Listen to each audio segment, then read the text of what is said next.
Hello everyone, welcome back to our e learning tutorial. तो दोस्तों, हमने पिछले कुछ लेक्चर्स में सॉलिड स्टेट के बारे में स्टडी किया था, सॉलिड्स के बारे में। ठीक है, आज हम लोग एक नया चैप्टर स्टार्ट करने वाले हैं जिसका नाम है सॉल्यूशन एंड कॉलिगेटिव प्रॉपर्टी।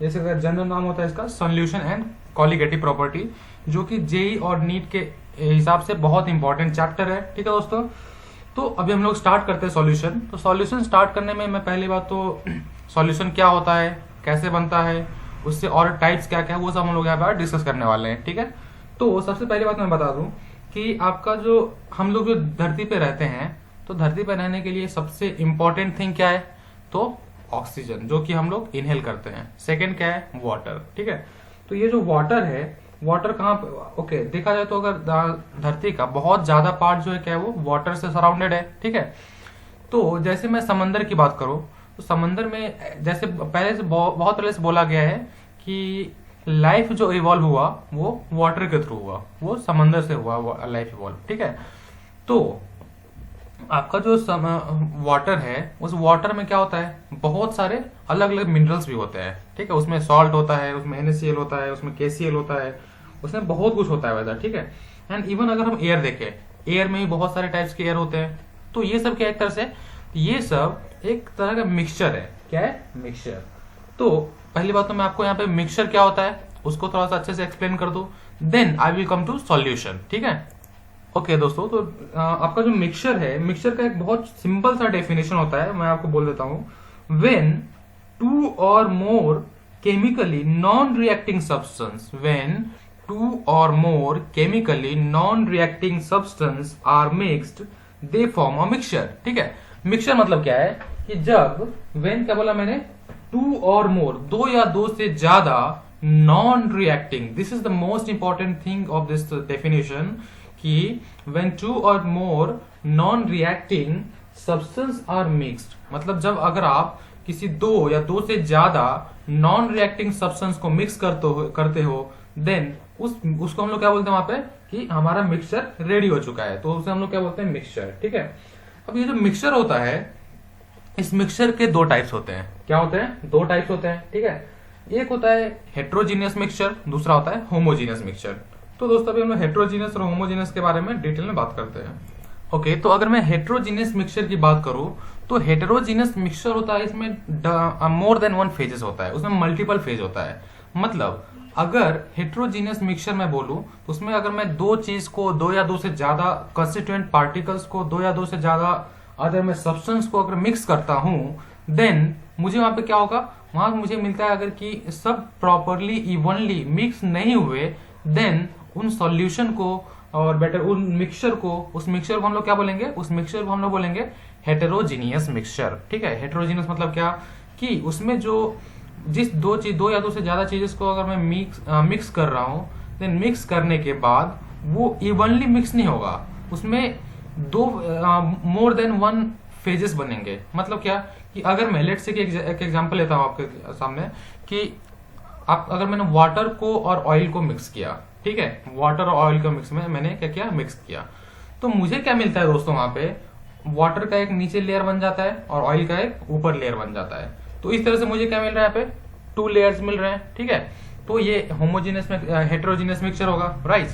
लेकिन वही मैं अगर होमोजीनियस मिक्सचर की बात करूं, तो होमोजीनियस मिक्सचर का एक बहुत सिंपल सा डेफिनेशन है, वो होता है homogeneous mixture which whose composition can be varied within certain limits in term of true solution। ठीक है, तो होमोजीनियस मिक्सचर क्या होता है कि उसमें अगर हम मोर देन टू या to or more than to अगर हम सब्सटेंस लेते हैं और उसको हम अगर मिक्स करते हैं, ठीक है, दो या दो से सब्सटेंस को अगर हमने मिक्स किया, देन दो से ज्यादा सब्सटेंस को मिक्स करने के बाद अगर उस जो एक मिक्सचर बना है, उस मिक्सचर का जो प्रॉपर्टीज होगा, उसका जो पूरा जो प्रॉपर्टीज होगा, वो थ्रू आउट द मिक्सचर क्या होना चाहिए, सेम होना चाहिए। ठीक है, थ्रू आउट द मिक्सचर क्या होना चाहिए, वो सेम होना चाहिए। मतलब अगर मैं एक मान के चलिए कि यहाँ पे मेरे पास बीकर है, उस बीकर का मैंने अगर ऊपर वाला पोर्शन लिया, ठीक है, और फिर अगर मैं उसके नीचे वाला पोर्शन लिया, ठीक है, बीकर के ऊपर और नीचे का पोर्शन,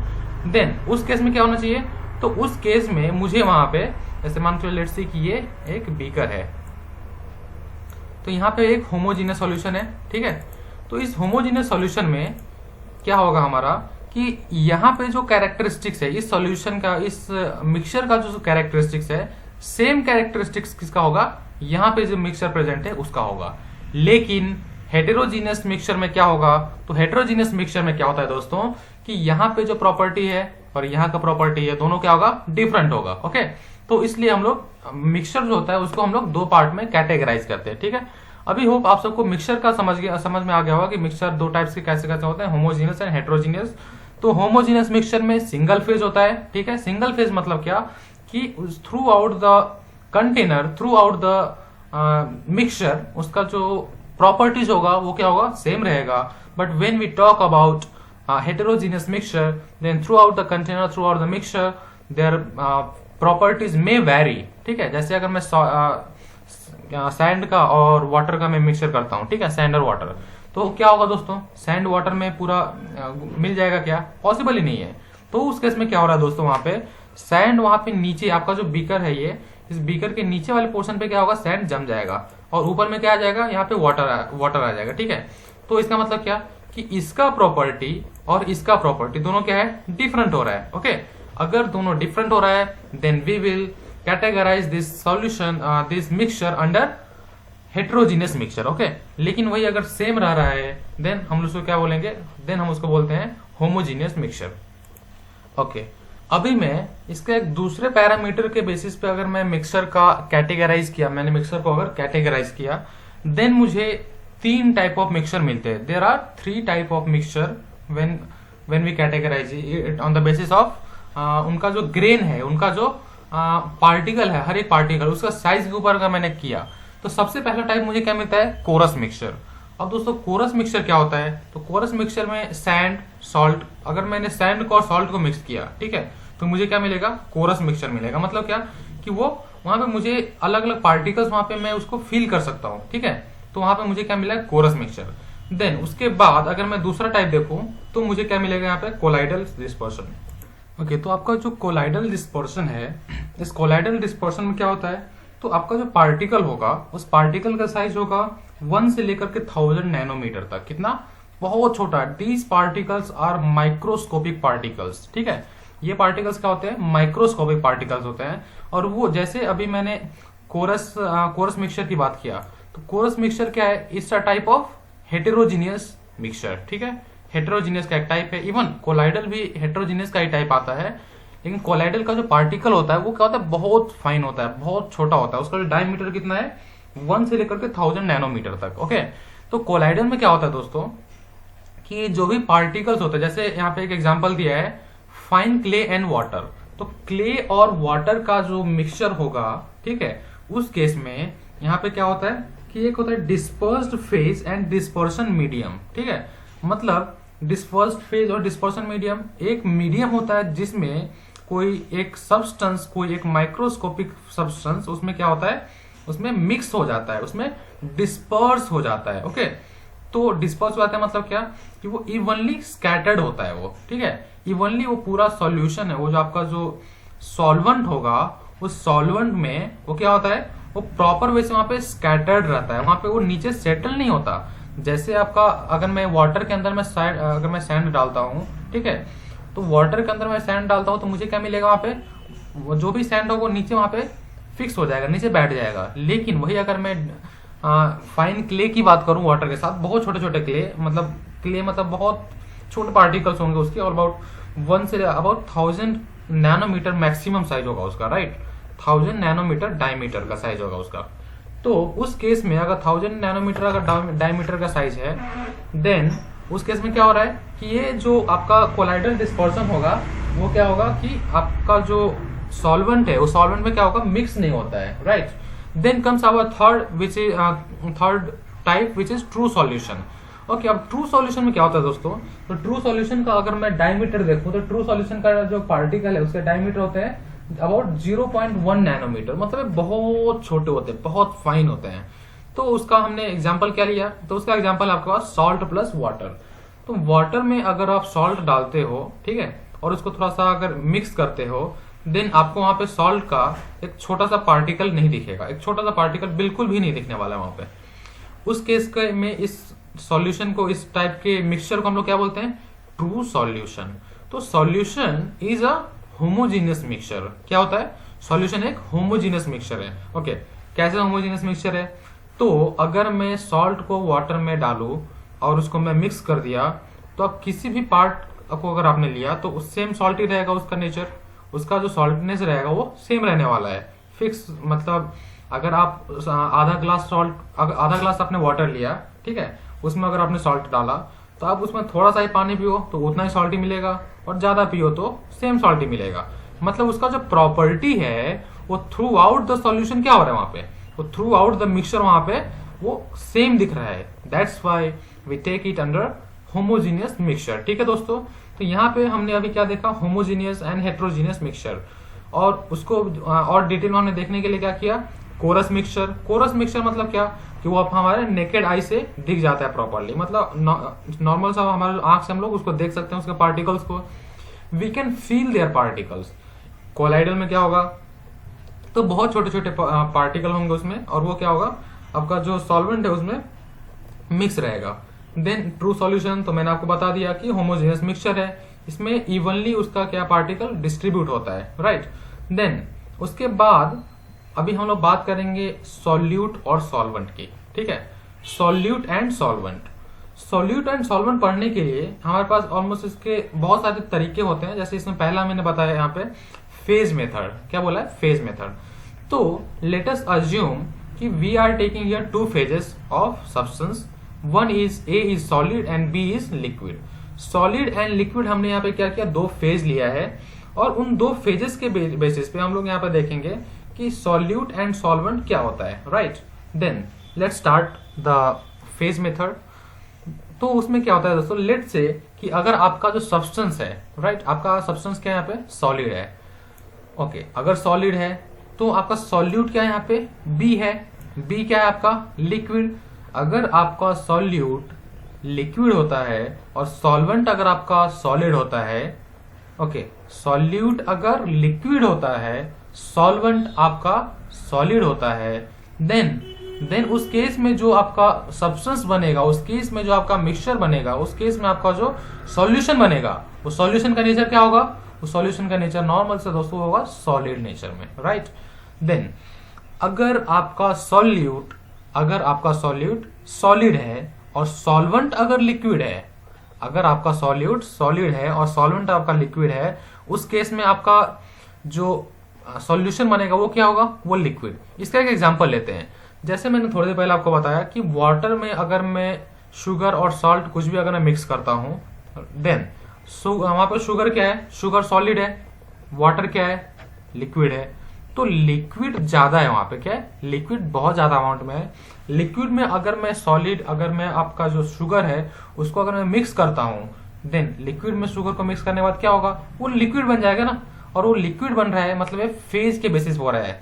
सॉलिड्स एंड लिक्विड क्या है यहाँ पे, वो फेजेस है। यहाँ पे एक सब्सटेंस के 3 फेजेस होते हैं, जैसे सॉलिड, लिक्विड एंड गैस। तो हमने यहाँ पे सॉलिड्स एंड लिक्विड को पॉइंट ऑफ व्यू में रखते हुए देन यहाँ पे हमने क्या किया है, आपका सॉल्यूट एंड सॉल्वेंट है उसको एक्सप्लेन करने का ट्राई किया है। देन आपका जो सेकेंड जो मेथड आ जाता है, सेकेंड मेथड है आपका यहाँ पे amount method. Okay, amount method. तो दोस्तों अमाउंट मेथड सीखने के लिए सबसे इंपॉर्टेंट क्या है यहाँ पे, ओके, तो अमाउंट मेथड में क्या होता है दोस्तों, कि जैसे पहली बात तो हम लोग अभी सॉल्यूशन का स्टडी कर रहे हैं, तो सॉल्यूशन के स्टडी में हम लोग आपका जो दो सब्सटेंस है उसी का मिक्सचर लेंगे, राइट। देन अमाउंट मेथड में क्या होता है, अगर आपके पास 2 सब्सटेंस है जिसको आप मिक्स कर रहे हो, तो वहां पे जिसका अमाउंट ज्यादा होगा, क्या, जिसका अमाउंट ज्यादा होगा वो क्या होगा दोस्तों, तो जिसका अमाउंट ज्यादा होगा वो होगा आपका सॉल्वेंट, और जिसका अमाउंट कम होगा वो क्या होगा आपका सॉल्यूट। सॉल्यूट क्या होगा दोस्तों, तो जिसका अमाउंट कम होगा वो सॉल्यूट होगा, और जिसका अमाउंट ज्यादा होगा वो सॉल्वेंट होगा। तो आपके दिमाग में बहुत बार क्वेश्चन आया होगा कि सर ये सॉल्यूट, सॉल्वेंट, ज्यादा, कम, ये क्या है, मतलब एक्चुअली सॉल्यूट क्या है और सॉल्वेंट क्या है। तो दोस्तों मैं सॉल्यूट और सॉल्वेंट का एक सिंपल सा अगर आपको डेफिनेशन बताऊं, तो सॉल्वेंट क्या होता है कि जो अपने अंदर सबको मिक्स कर ले, जो अपने अंदर जैसे वाटर है आपके पास, तो वाटर में अगर मैं सॉल्ट डालता हूं तो सॉल्ट को क्या करता है वाटर, वो अपने अंदर मिक्स कर लेता है, ठीक है। तो जो अपने अंदर मिक्स कर लेता है उसे हम लोग क्या बोलेंगे, सॉल्वेंट। लेकिन जो मिक्स होता है, जो वहां पे जो मिल जाता है उसके अंदर, वो क्या है यहाँ पे दोस्तों, तो वो होता है आपका सॉल्यूट, राइट। देन सॉल्यूट और सॉल्वेंट आपको समझ में आ गया होगा। तो उसका अब हम लोग क्या करते हैं कि आपका जो सॉल्यूशन होता है, उस सॉल्यूशन का भी 3 टाइप होता है, ठीक है। सॉल्यूशन के 3 टाइप्स कौन कौन से होते हैं, तो वो होता है आपका saturated solution, unsaturated solution and super saturated solution. तो दोस्तों मैं इसके लिए आपको एक छोटा सा कहानी के टाइप नॉर्मल सा एक एग्जांपल लेते हैं हम लोग, राइट। तो एग्जांपल क्या लेते हैं कि मान के चलो आपके पास एक बीकर है जिसमें आपके पास वाटर है, राइट, और आपके पास दूसरा है, आप यहाँ पे शुगर ले लिया हमने, ठीक है। तो मैंने आपको बताया कि सॉल्यूट और सॉल्वेंट को कैटेगराइज करने का जो मास का जो मेथड था, आपका जो अमाउंट का जो मेथड था, अमाउंट मेथड के अकॉर्डिंग जो ज्यादा होगा वो क्या होगा, सॉल्यूट, जो ज्यादा होगा वो क्या होगा, सॉल्वेंट, राइट। वो जो ज्यादा होगा वो सॉल्वेंट होगा, और जो कम होगा वो क्या होगा, सॉल्यूट होगा, ठीक है। तो अगर आपके पास एक बीकर है, उस बीकर में वाटर है आपके पास, और बाजू में आपने कुछ आपने क्या रखा है, वहां पे शुगर रखा है, ठीक है। तो अभी हम लोग क्या करते हैं कि शुगर को प्रॉपरली वाटर में मिक्स करना चालू कर देते हैं, ठीक है। तो एक समय आएगा जब वहां पे शुगर का कंसंट्रेशन और वाटर का कंसंट्रेशन क्या होगा, सेम हो जाएगा, क्या हो जाएगा, इक्वल कंसंट्रेशन हो जाएगा वाटर का शुगर के साथ, ठीक है। उस केस में वो जो हमारा सॉल्यूशन होगा, ठीक है, वो हमारा क्या हो जाएगा, वहां पे इक्विलिब्रियम में आ जाएगा। मतलब कैसे कि अगर मैं वहां पे वाटर में अगर शुगर ज्यादा ऐड करता हूं, तो शुगर का अगर ज्यादा क्वांटिटी हो जाएगा, देन क्या होगा कि वो हमारा जो शुगर का जो वहां पे पहले जो शुगर हमारा जो वाटर में मिक्स हो चुका था, वो क्या होगा, वहां पे क्रिस्टलाइज होना चालू हो जाएगा। क्यों क्रिस्टलाइज होगा, क्योंकि मैंने आपको बताया है कि अगर हम सॉलिड सॉल्वेंट लिए और उसमें अगर मैं लिक्विड सॉल्यूट डालता हूं, मतलब ज्यादा मैंने अगर सॉलिड लिया और उसमें कम अगर मैं लिक्विड डालता हूं, तो मेरा रिजल्टेंट सॉल्यूशन होगा वो किस में बनेगा, तो वो रिजल्टेंट सॉल्यूशन मेरा सॉलिड बन जाएगा। लेकिन वही अगर मैंने ज्यादा लिक्विड लिया, कम सॉलिड लिया, तो मेरा सॉल्यूशन क्या बनेगा, लिक्विड बनेगा, ठीक है। तो इस केस में अभी हमने क्या किया कि सेम अमाउंट ऑफ सॉलिड जो आपका शुगर है और वाटर है वो डाल दिया। अभी यहां से अपना मेन जो एक्सपेरिमेंट है वो यहां से स्टार्ट होने वाला है, राइट। तो यहाँ पे हम लोग क्या देखते हैं कि अगर आप जैसे ही वहां पे शुगर का कंसंट्रेशन उस सॉल्यूशन में इंक्रीज करते हो, देन वहां पे जो शुगर के जो मॉलिक्यूल्स होंगे वो क्या होंगे, वो शुगर के मॉलिक्यूल्स धीरे धीरे वहां पे क्रिस्टलाइज होना चालू कर देंगे और ज्यादा अमाउंट में वहां पे क्रिस्टलाइज होंगे, ठीक है। लेकिन आगे क्या होगा, तो आगे ये होगा कि जैसे आपने वहां पे शुगर ऐड किया, करते गए वहां पे आपका अमाउंट क्या होगा, ज्यादा हो गया। उस केस में वहां पे क्या होगा, जैसे आप वाटर वहां पे मिक्स करते हो, तो धीरे धीरे वो वहां पे आपका जो सॉल्यूशन है वो बनता जाएगा और वो क्रिस्टलाइज भी होता जाएगा। मतलब वो लिक्विड में भी जाएगा और इवन सॉलिड में भी कंटिन्यूअसली वहां पे वो आपका क्रिस्टल फॉर्म करते रहेगा, राइट। अब उस केस में यहाँ पे जो हमारा क्या होता है, यहाँ पे इस एग्जांपल के थ्रू हम लोग समझते हैं कि ये सैचुरेटेड, अनसैचुरेटेड और सुपर सैचुरेटेड सॉल्यूशन क्या होता है। ओके, तो आप देख सकते हो यहाँ पे सैचुरेटेड सॉल्यूशन का डेफिनेशन क्या है, अ solution which contains as much solute as it can hold at a given temperature is said to be saturated solution। okay, अभी मैं इसको थोड़ा और डिटेल में बताता हूँ। एक सैचुरेटेड सॉल्यूशन वो सॉल्यूशन होता है जो आपका जो अभी मैंने जो एग्जांपल बताया था आपको वाटर का और शुगर का, उस केस में क्या करता है वो, तो वहाँ पे इक्विलिब्रियम मेंटेन करने के लिए कि लेट्स से कि एक्स अमाउंट ऑफ अगर जो आपका सॉल्यूट है, एक्स अमाउंट ऑफ आपका जो शुगर है, शुगर यहाँ पे क्या है, सॉल्यूट है, वो एक्स अमाउंट ऑफ सॉल्यूट अगर वहां पे डिजोल्व हो रहा है वाटर में, तो एक्स अमाउंट ऑफ सॉल्यूट वहां पे क्रिस्टलाइज हो रहा है, राइट। मतलब जितना डिजोल्व हो रहा है उतना ही अगर क्रिस्टलाइज हो रहा है, ठीक है। तो यहाँ पे क्या हो गया है, एक इक्विलिब्रियम बन रहा है, ठीक है, इस इक्विलिब्रियम में, और ये कहाँ पे है, तो फिक्स टेम्परेचर में है। तो इसलिए आप यहाँ पे डेफिनेशन क्या देख सकते हो, a solution which contains as much amount of solute, मतलब एक स्पेसिफिक उतना ही सॉल्यूट चाहिए, ठीक है। मतलब कुछ जैसे स्पेसिफिक अमाउंट ऑफ सॉल्यूट चाहिए, इतना सॉल्यूट चाहिए कि जिसमें जो अमाउंट ऑफ सॉल्यूशन फॉर्मेशन हो रहा है वहां पे सेम, वहां पे क्या होना चाहिए, उतना ही वहां पे आपका जो क्रिस्टलाइजेशन का जो शुगर क्रिस्टल जो बन रहा है वो भी सेम अमाउंट में बनना चाहिए। मतलब अगर मेरे पास 50 ग्राम्स अगर मेरा शुगर है, वो अगर डिजॉल्व हो रहा है वाटर में, तो 50 ग्राम शुगर मेरा क्या होना चाहिए, वहां पे क्रिस्टलाइज भी होना चाहिए। उस केस में ऐसे सॉल्यूशन को हम लोग क्या बोलते हैं, सैचुरेटेड सॉल्यूशन। ओके, तो यहाँ पे आपका जो अनसैचुरेटेड सॉल्यूशन है उसमें डेफिनेशन क्या है, यहाँ पे अ solution which contains less amount of solute. यहाँ पे सॉल्यूट का अमाउंट क्या है यहाँ पे दोस्तों, तो यहाँ पे सॉल्यूट का अमाउंट क्या है यहाँ पे लेस। तो a solution which contains less solute than amount of solute it can hold, then it is called as unsaturated solution. तो दोस्तों अनसैचुरेटेड सॉल्यूशन के केस में क्या होता है कि उनके पास जो सॉल्यूट है वो रिक्वायर्ड, जो अगर आपको सॉल्यूशन को सैचुरेटेड सॉल्यूशन बनाना है, क्या सैचुरेटेड सॉल्यूशन बनाना है, तो उसके लिए जितना आपको सॉल्वेंट, आपको जितना सॉल्यूट रिक्वायर्ड होगा, उस रिक्वायर्ड सॉल्यूट से कम सॉल्यूट अगर आप देते हो, देन उसको हम लोग क्या बोलते हैं, अनसैचुरेटेड सॉल्यूशन। तो दोस्तों अगर मैं अनसैचुरेटेड सॉल्यूशन को सैचुरेटेड बनाना चाहूं तो मुझे क्या करना पड़ेगा, तो मुझे और ज्यादा अमाउंट ऑफ सॉल्यूट उसमें ऐड करना पड़ेगा, देन जाकर के वहां पे क्या होगा, तो वहां पे एक सैचुरेटेड सॉल्यूशन बन पाएगा। ठीक है, तो ये जो अनसैचुरेटेड सॉल्यूशन है, ये आपका जो यहाँ पे इक्विलिब्रियम है, वो इक्विलिब्रियम मेंटेन करता है क्या, नहीं। तो in this case the equilibrium between जो डिसोल्यूशन है और क्रिस्टलाइजेशन है वो एग्जिस्ट नहीं करता है। डिसोल्यूशन मतलब क्या, कि जो आपका सॉल्यूट डिसॉल्व हो रहा है वाटर में, और क्रिस्टलाइजेशन मतलब क्या, कि जो वाटर का डिसॉल्व सॉल्यूट क्रिस्टल फॉर्म में क्रिएट हो रहा है उसे हम लोग बोलते हैं क्रिस्टलाइजेशन। तो डिसोल्यूशन और क्रिस्टलाइजेशन दोनों का इक्विलिब्रियम यहाँ पे मेंटेन नहीं होगा।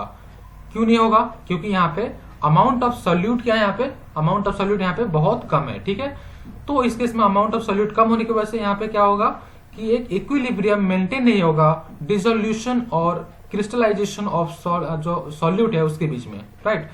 देन यहाँ पे हमारा तीसरा टाइप आता है सुपर सैचुरेटेड सॉल्यूशन। तो सुपर सैचुरेटेड सॉल्यूशन क्या होता है दोस्तों, इसमें क्या होता है कि आपका इक्विलिब्रियम मेंटेन करने के लिए, किसके बीच में इक्विलिब्रियम, तो डिसोल्यूशन और क्रिस्टलाइजेशन के बीच में इक्विलिब्रियम मेंटेन करने के लिए जितना सॉल्यूट का जरूरत है उससे ज्यादा सॉल्यूट यहाँ पे आ जाता है। ठीक है, उससे ज्यादा सॉल्यूट अगर यहाँ पे आ गया, देन इस केस का जो सैचुरेशन होता है, इस केस का जो आपका इस टाइप का सॉल्यूशन होता है, इसको हम लोग बोलते हैं यहाँ पे सुपर सैचुरेटेड सॉल्यूशन। तो सुपर सैचुरेटेड सॉल्यूशन में क्या होता है दोस्तों, कि आप एक्सेस अमाउंट ऑफ जो सॉल्यूट इसमें ऐड करोगे, क्या करोगे, एक्सेस अमाउंट ऑफ सॉल्यूट जो ऐड करोगे तो वो वहां पे डिसॉल्व नहीं होगा। ठीक है, वहां पे एक्सेस अमाउंट ऑफ वहां पे क्रिस्टलाइजेशन होगा, लेकिन वहां पे उतना डिसोल्यूशन नहीं होगा। ठीक है, इस टाइप से हमने यहाँ पे आपका जो सॉल्यूशन है इसके 3 टाइप्स पढ़े, saturated solution, unsaturated solution and super saturated solution. Then आज का हमारा आखिरी टॉपिक है और लास्ट टॉपिक है यहाँ पे, तो factors influencing solubility. Okay, factors influencing solubility को पढ़ने से पहले हम लोग देखेंगे कि सॉल्युबिलिटी क्या होता है। तो दोस्तों ये सॉल्युबिलिटी क्या होता है, ये होता है इट्स एन एबिलिटी, क्या होता है, it's an ability to dissolve in given solvent. तो जो भी आपके पास कोई गिवन सॉल्वेंट है, उस सॉल्वेंट के अंदर में आपका जो सॉल्यूट डिसॉल्व हो रहा है, उसके उस डिसॉल्विंग एबिलिटी को हम लोग क्या बोलते हैं, सॉल्युबिलिटी। तो वो जो एबिलिटी है, वो जो सॉल्यूट आपका जो सॉल्वेंट में डिसॉल्व हो रहा है, वो किस चीज के ऊपर डिपेंड करेगा, तो वो दोस्तों कुछ फैक्टर्स होते हैं जिसके ऊपर वो क्या होता है, आपका जो सॉल्युबिलिटी है वो वहां पे डिपेंड करता है। तो इसलिए इस टॉपिक का नाम क्या पड़ा, फैक्टर्स इन्फ्लुएंसिंग सॉल्युबिलिटी। ठीक है, तो इसमें दोस्तों क्या दिया है, the extent to which substance will dissolve in another varies greatly with the substance. तो ये जो दोस्तों आपका जो सब्सटेंस जो डिसॉल्व हो रहा है, ठीक है, तो डिसॉल्व वो अलग अलग जो आपका पैरामीटर्स है जिसके ऊपर वो वैरी करता है। तो वो पैरामीटर्स क्या क्या है, तो सबसे पहली बात तो सॉल्यूट क्या है। ठीक है, सॉल्यूट पहले बात हमें पता होना चाहिए कि कौन सा सॉल्यूट है। देन सॉल्वेंट कौन सी है, ओके, जो भी सॉल्यूट और सॉल्वेंट गिवन है वो किस टेम्परेचर पे, वहां पे आपका जो किस टेम्परेचर पे आप उसको मिक्स कर रहे हैं, वो 25 डिग्री सेल्सियस है, 50 डिग्री सेल्सियस है, 100 डिग्री सेंटीग्रेड सेल्सियस है। तो ये सब क्या है, यहाँ पे आपको एक इंपॉर्टेंट फैक्टर हो जाता है यहाँ पे, solute, solvent, temperature and last क्या है आपका प्रेशर। तो ये 4 बहुत इंपॉर्टेंट फैक्टर होते हैं जिसके ऊपर आपका जो सॉल्युबिलिटी है, आपके सॉल्वेंट का, इवन आपका जो सॉल्यूट है, वो सॉल्यूट डिजोल्व होने की जो सॉल्युबिलिटी है, उसका जो एबिलिटी है, वो इन चारों फैक्टर के ऊपर बहुत ज्यादा डिपेंडेंट होता है। तो दोस्तों यहाँ पे जो प्रेशर जो है, प्रेशर का इफेक्ट तभी आता है अगर आपका जो रिएक्शन है, आपका जो रिएक्शन में गैसेस इन्वॉल्व है, ठीक है। अगर आप सॉल्यूशन बना रहे हो, उस सॉल्यूशन में अगर गैसेस इन्वॉल्व है तो ज्यादा प्रेशर का वहां पे रिक्वायरमेंट होता है। अदरवाइज आपका सॉल्यूट, सॉल्वेंट और टेम्परेचर है वो हर जगह पे आपको काम में आता है। हर एक चीज का अगर आप सॉल्युबिलिटी फैक्टर देखना चाहते हो, देन वहां पे आपको सॉल्यूट, सॉल्वेंट और टेम्परेचर वहां पे देखना पड़ेगा। Nature of solute, nature of solvent, उसके अलग अलग प्रॉपर्टीज, वो सब आपको यहाँ पे पॉइंट ऑफ व्यू में रखना, पॉइंट आपको लेकर चलना पड़ेगा। देन आप क्या करोगे वहां पे, तो वहां पे आप फैक्टर्स इन्फ्लुएंसिंग सॉल्युबिलिटी आप स्टडी कर सकते हो। ओके दोस्तों, दूसरा फैक्टर है हमारे पास यहाँ पे प्रेशर। ओके, प्रेशर तो मैंने बता दिया आपको कि ये जब गैसेस का जब वहां पे रोल आता है, गैसेस के रोल में ही वहां पे क्या होता है, प्रेशर का यहाँ पे इंपॉर्टेंस होता है। लेकिन सेकेंड जो आपका यहाँ पे टेम्परेचर, टेम्परेचर दोस्तों बहुत इंपॉर्टेंट है, ठीक है। टेम्परेचर इंपॉर्टेंट है, इसको हम लोग यहाँ पे, ओके, यहाँ पे जो पॉइंट है पहले मैं आपको बता देता हूँ क्या है। The effect of temperature however is very pronounced. Okay, मतलब कि आपका जो टेम्परेचर है, इसका इफेक्ट बहुत ज्यादा इंपॉर्टेंट होता है हर टेम्परेचर पे। जैसे वाटर का जो बॉइलिंग पॉइंट है, वाटर, ओके, और किसी सॉलिड का अगर मेल्टिंग पॉइंट है, वो क्या होता है, सब टेम्परेचर के ऊपर डिपेंडेंट होता है, राइट। देन क्या है, the direction in which the solubility of substance in a solvent changes with temperature depends on heat of solution. Okay, अब दोस्तों हीट ऑफ सॉल्यूशन क्या होता है कि जो भी आपके पास सॉल्यूशन है, उसके अंदर जो अमाउंट ऑफ हीट है, वो एक्सोथर्मिक सॉल्यूशन वहां पे रिएक्शन हो रहा है, क्या एंडोथर्मिक रिएक्शन हो रहा है वहां पे, ठीक है। ये सब बहुत इंपॉर्टेंट फैक्टर होता है। ओके दोस्तों, तो मैंने आपको जो टेम्परेचर का जो इंपॉर्टेंस बताया, तो जब ओके टेम्परेचर के बेसिस पे आपका जो डिसोल्यूशन होता है, डिसोल्यूशन मतलब क्या, उसमें जो डिसॉल्व होने का जो रेट है वो इंक्रीज होता है क्या डिक्रीज होता है, वो हम लोग अभी देखेंगे टेम्परेचर के बेसिस पे। अगर वो डिसोल्यूशन एक्सोथर्मिक है, एक्सोथर्मिक मतलब क्या होता है, एक्सोथर्मिक रिएक्शन मतलब क्या होता है, पहली बात तो एक्सोथर्मिक रिएक्शन एक ऐसी रिएक्शन होती है जिसमें आपका जो वहां पे आपका जो हीट है, ठीक है, आपका हीट है वहां पे क्या होगा, इवॉल्व होगा।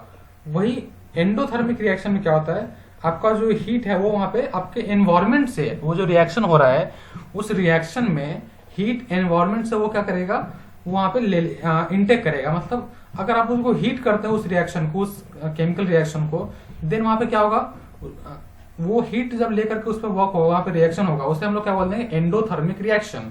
वही अगर किसी रिएक्शन में हीट इवॉल्व हो रहा है, देन उस रिएक्शन को हम लोग क्या बोलते हैं, उसको बोलते हैं एक्सोथर्मिक रिएक्शन, ठीक है। तो ओके, अभी एक्सोथर्मिक और एंडोथर्मिक रिएक्शन में क्या होता है, इसका हीट का इंपॉर्टेंस वो मैं बता रहा हूं आपको। If the dissolution is exothermic, मतलब वो जो मिक्सिंग का जो प्रोसेस है वो अगर एक्सोथर्मिक है, तो एक्सोथर्मिक होगा तो क्या होगा, देन द सॉल्युबिलिटी डिक्रीजेस। क्या होता है फिर वहां पे, सॉल्युबिलिटी डिक्रीज होता है विथ इंक्रीज इन टेम्परेचर। क्यों भाई, क्योंकि जब आप किसी सब्सटेंस को दूसरे में डिजोल्व करते हो, सब्सटेंस को अगर आप डिजोल्व करते हो, तो डिजोल्व करते वक्त वहां पे अगर हीट निकल रहा है बाहर, आउटपुट क्या है, हीट आ रहा है, फिर भी आप उसको हीट दे रहे हो, ठीक है। अगर आपका आउटपुट हीट आ रहा है और फिर भी अगर आप हीट दे रहे हो, देन उसमें क्या होगा, ऑब्वियसली बात है भाई, उसका जो रिएक्शन का रेट होगा वो क्या होगा, डिक्रीज हो जाएगा, ठीक है। वहां पे सॉल्युबिलिटी है वो क्या होगा, डिक्रीज हो जाएगा। बट उसी केस में अगर उस केस मतलब अभी दूसरा केस अगर हमने लिया एंडोथर्मिक में, एंडोथर्मिक में क्या होता है कि अगर आप उसको हीट दोगे तो वो ज्यादा विगरस, ज्यादा अच्छे तरीके से वहां पे क्या होगा, वो वहां पे जो रिएक्शन है वो वहां पे स्टार्ट होगा, वहां पे रिएक्शन क्या होगा, कंटिन्यू होगा, ठीक है। तो एंडोथर्मिक डिसोल्यूशन में क्या होता है, तो एंडोथर्मिक डिसोल्यूशन में आपका जो सॉल्युबिलिटी है, ठीक है, वो सॉल्युबिलिटी क्या होता है, वहां पे इंक्रीज होता है विद इंक्रीज इन टेम्परेचर। क्यों, क्योंकि मान के चलो अगर आपके पास शुगर है, शुगर को अगर आप हीट करते हो, ठीक है, तो शुगर को हीट करते हो तो वहां पे क्या होता है, वो लिक्विड फॉर्म में हो जाता है। तो आप जितना ज्यादा हीट करोगे उतना ज्यादा लिक्विड में होगा, ठीक है। इसलिए यहाँ पे क्या हो रहा है दोस्तों, आपका जो यहाँ पे सॉल्युबिलिटी होगा एंडोथर्मिक टाइप ऑफ रिएक्शन में, तो सॉल्युबिलिटी एंडोथर्मिक में क्या होगा, वहां पे solubility will increase with increase in temperature. Exothermic में क्या होगा, एक्सोथर्मिक वहां पे हीट निकलता है, इसलिए अगर आप फिर भी अगर हीट देते हो देन उस केस में क्या होगा, वहां पे आपका जो सॉल्युबिलिटी है वो डिक्रीज हो जाएगा। ठीक है, एंडोथर्मिक और एक्सोथर्मिक के केसेस हमने देख लिया। अभी हमारा तीसरा और चौथा जो पार्ट था वो बहुत इंपॉर्टेंट था, वो वहां पे था solvent on and solute, solute और सॉल्वेंट के बेसिस पे कैसे। तो दोस्तों इन जनरल अगर मैं देखूं तो इन जनरल क्या होता है दोस्तों कि आपका जो भी डिजोल्व कर रहे हो, जो आप सॉल्यूशन का जो सब्सटेंस है, जिस चीज का आप सॉल्यूशन बना रहे हो, ठीक है, वो उसका अगर प्रॉपर्टी सिमिलर हो, क्या हो, उसका अगर सिमिलर प्रॉपर्टीज हो, देन वो इजीली वहां पे डिजोल्व हो जाता है, इजीली वहां पे सॉल्यूबल हो जाता, एक दूसरे में सॉल्यूबल हो जाते हैं। ठीक है, लेकिन वही अगर उनके प्रॉपर्टीज टोटली डिफरेंट हो, okay, so when we talk about two similar kind of substances, तो अगर दो सिमिलर टाइप ऑफ सब्सटेंस होते हैं, उनको अगर आप मिक्स करते हो, देन उस केस में क्या होता है, उसका जो सॉल्युबिलिटी होता है वो इजीली सॉल्युबल होता है, वो जो सब्सटेंस है एक दूसरे में इजीली सॉल्युबल होते हैं। But when we talk about totally different characteristics, अगर कोई दो सब्सटेंस है आपके पास जिनका जो कैरेक्टरिस्टिक्स है, जिनका प्रॉपर्टीज है, वो अगर टोटली डिफरेंट होगा, then in that case you will get a insoluble solution. क्या इनसॉल्युबल होगा? क्यों भाई इनसॉल्युबल होगा? क्योंकि अगर आपने क्या किया, सैंड को वाटर के साथ मिक्स किया, ठीक है, वो सैंड को अगर आपने वाटर के साथ अगर मिक्स किया, देन वाटर का प्रॉपर्टी टोटली डिफरेंट है और वहीं पे सैंड का जो प्रॉपर्टी है वो टोटली डिफरेंट है। अगर उन दोनों को आप मिक्स करते हो, इस केस में इसके प्रॉपर्टीज डिफरेंट होने की वजह से ये आपका हेटेरोजीनियस मिक्सचर देगा, इट वोंट बी सॉल्युबल। ठीक है, it will be insoluble. Okay, तो दोस्तों यहाँ पे मैंने दो एक्सट्रीम केसेस बताया आपको। कौन से एक्सट्रीम केसेस? तो दो सिमिलर प्रॉपर्टी वाले जो कि प्रॉपरली बहुत इवनली वहां पे सॉल्युबल होंगे, एंड दो टोटली अपोजिट कैरेक्टरिस्टिक्स बताया जो कि टोटली क्या होगा, यहाँ पे इनसॉल्युबल होगा। बट दोस्तों आसमान और जमीन की पाताल के बीच में बहुत कुछ अदर, जो जैसे धरती है, अपना नॉर्मल लैंड है, वो भी आता है।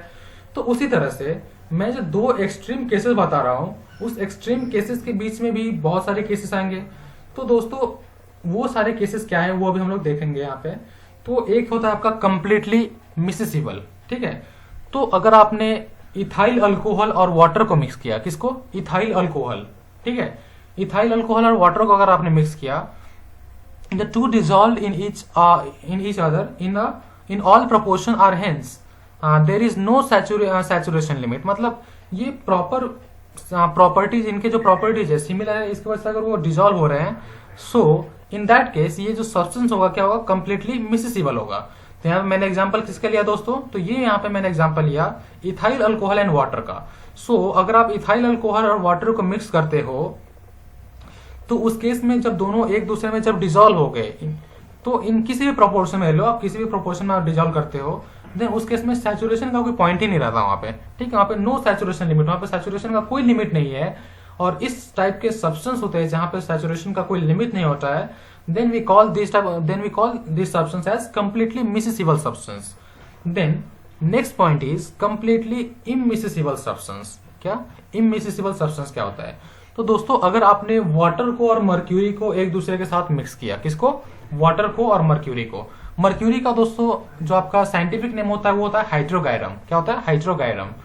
देन अगर आप वाटर को और मर्क्यूरी को मिक्स करते हो, देन इन दैट केस वो आपका जो सोल्यूशन बनेगा, आपका जो मिक्सचर बनेगा, दैट विल बी कंप्लीटली इमिसेसिबल। वो किसी भी तरह से वो वहां पे मिक्स होने वाला नहीं है। They are not going to dissolve each other in there, जैसे मर्क्यूरी बोला मैंने, तो किसी भी केस में मर्क्यूरी वाटर में वहां पे डिजोल्व होगा क्या? नहीं होगा, they won't dissolve there. Okay, वही अगर मैंने तीसरा टाइप लिया, तीसरा टाइप मेरा क्या है?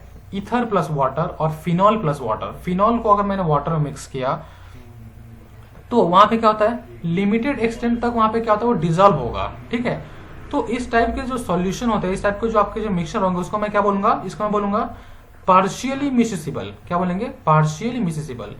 पार्शियली मतलब क्या होता है कि एक फ्रैक्शन में ज्यादा वहां पे मिक्स नहीं होगा, लेकिन एक छोटे से अमाउंट में क्या होगा, वहां पे मिक्स हो जाएगा। ठीक है दोस्तों, तो यहाँ पे हमने अभी क्या देखा कि फैक्टर्स इन्फ्लुएंसिंग सॉल्युबिलिटी। इसमें मैंने पहले आपको बताया प्रेशर के बारे में। प्रेशर का जो वर्किंग होगा वो कब होगा? जब आपका जो रिएक्शन है उसमें अगर गैसियस पार्ट इन्वॉल्व है, उस केस में वहां पे प्रेशर का वर्क आता है। Then I explain you about temperature. तो टेम्परेचर में क्या होता है दोस्तों, तो टेम्परेचर में यहाँ पे दो टाइप्स थे, एक्सोथर्मिक एंड एंडोथर्मिक, वो दोनों मैंने आपको डिटेल में बताया।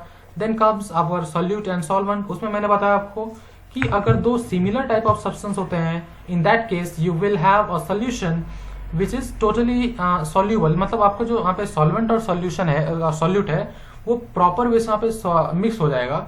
बट वही अगर उनके प्रॉपर्टीज डिफरेंस होते हैं देन अगर डिफरेंट होने की वजह से वहाँ पे क्या होगा, वो प्रॉपरली वहाँ पे मिक्स नहीं होगा। ठीक है, इसके बाद अभी हम लोग नेक्स्ट टॉपिक, इसी टॉपिक को थोड़ा सा और डिटेल में अगर मैं बोलूँ तो सॉल्यूट और सॉल्वेंट का मैंने आपको एक टेबल दिखाया यहाँ पे।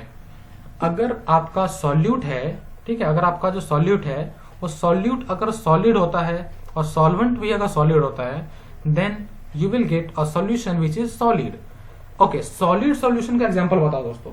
तो सॉलिड सॉल्यूशन का सबसे सिंपल एग्जांपल होता है अलॉय। अगर आपके पास ब्रास है, ब्रास आपको पता होगा, ब्रास एक अलॉय होता है, तो उस ब्रास में हम लोग क्या करते हैं, दो और से वहां पे क्या करते हैं, सॉल्यूट और सॉल्वेंट दोनों क्या होता है, वहां पे दोनों सॉलिड होता है, राइट।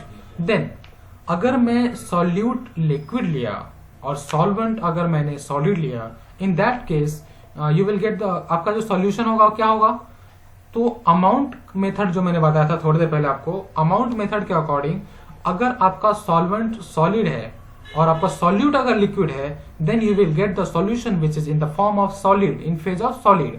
तो सॉलिड फेज में आपको क्या मिलेगा, यहाँ पे सॉल्यूशन मिलने वाला है। ठीक है, तो उसका एग्जांपल मैं यहाँ पे क्या बोल सकता हूँ कि हाइड्रेटेड सॉल्ट बटर होता है, आपका जो बटर है अगर उसमें हाइड्रेटेड सॉल्ट है, देन वो एग्जांपल किसका होगा, तो वो आपका जो एग्जांपल होगा ये आपका liquid solid, liquid in solid का एग्जांपल होगा। ठीक है, इसके बाद अभी मैं बात करता हूँ गैसेस इन सॉलिड। ठीक है, गैसेस इन सॉलिड, तो गैसेस इन सॉलिड का अगर मैं एग्जांपल बोलूँ तो उसका एग्जांपल बहुत सिंपल सा हो जाता है, H2 एंड Na। ठीक है, तो इसमें एडजॉर्प्शन होता है, गैसेस अगर सॉलिड के अंदर में एडजॉर्ब हो रहे हैं, ठीक है, उसका जो सरफेस होगा वहाँ पे एडजॉर्प्शन होगा। उस केस में यहाँ पे हम लोग क्या कर रहे हैं, सॉलिड जो है हमारा गैसेस है और सॉल्वेंट हमारा क्या है, वहाँ पे सॉलिड है। ठीक है, अभी हमने सॉल्वेंट तीन टाइप के, सॉरी आपने सॉल्वेंट थे वो हमने सॉलिड लिया और तीन टाइप के हमने सॉल्यूट लिए। ठीक है, अभी मैं सॉल्वेंट लिक्विड लेता हूँ और तीनों टाइप के अभी मैं सॉल्यूट लेता हूँ।